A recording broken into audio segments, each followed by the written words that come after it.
The year is 1858. James Buchanan is president.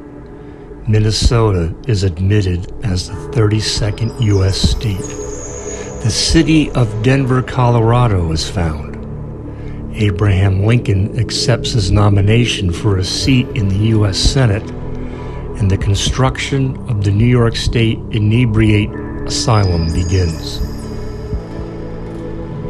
The asylum, the first to treat alcoholism as a mental disorder, was constructed with its Gothic Revival style and opened in 1864.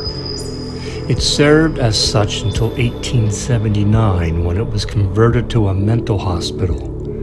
It remained in that capacity until 1993. Over the years, additions and modifications took place, with some of its wings no longer in existence.